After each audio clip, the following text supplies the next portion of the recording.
एक बड़े और फलते फूलते झुंड में जन्मे ज़ारा एक चंचल और ऊर्जावान शावक था।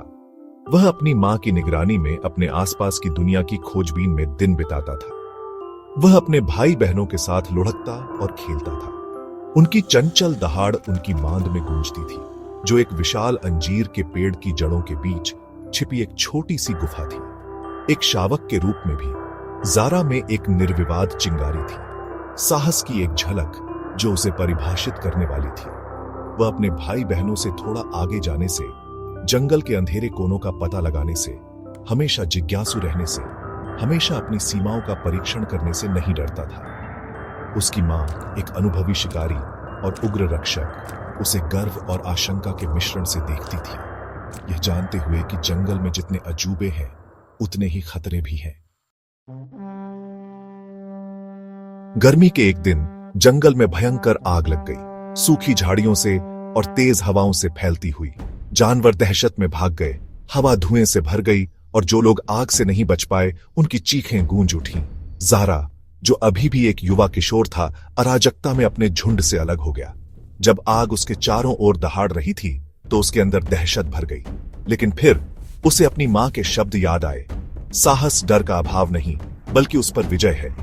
ज़ारा ने गहरी सांस ली और धुएं और आग के बीच से आगे बढ़ा। उसकी आंखें जल रही थीं, उसके फेफड़े जल रहे थे।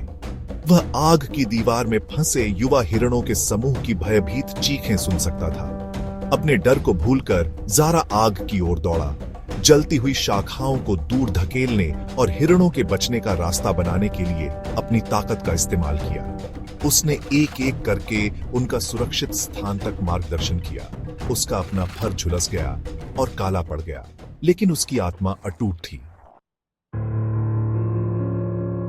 जैसे जैसे ज़ारा बड़ा होता गया, वैसे वैसे जंगल और उसके कई खतरों के बारे में उसकी समझ बढ़ती गई। उसने अपने झुंड के साथ शिकार करना सीखा, तेज गजेल और शक्तिशाली पानी के भैंसों को ताकत और चालाकी के संयोजन से नीचे गिराना सीखा। उसने जंगल के सूक्ष्म संकेतों को पढ़ना सीखा, पत्तियों की सरसराहट जिससे सांप के आने का पता चलता था, पक्षियों की चेतावनी भरी आवाजें जो किसी शिकारी की उपस्थिति का संकेत देती थीं। लेकिन जंगल निरंतर परिवर्तन का स्थान था और परछाई से नए खतरे उभरते थे। खानाबदोश शेरों का एक समूह जो सूखे के कारण अपने क्षेत्र से भगा दिया गया था, ज़ारा के क्षेत्र में प्रवेश कर गया। उनकी आंखें भूख और हताशा से भरी थीं। ये शेर ज़ारा से मिले किसी भी शेर से बड़े और अधिक आक्रामक थे और उन्होंने जंगल के नाजुक संतुलन के लिए सीधा खतरा पैदा कर दिया था।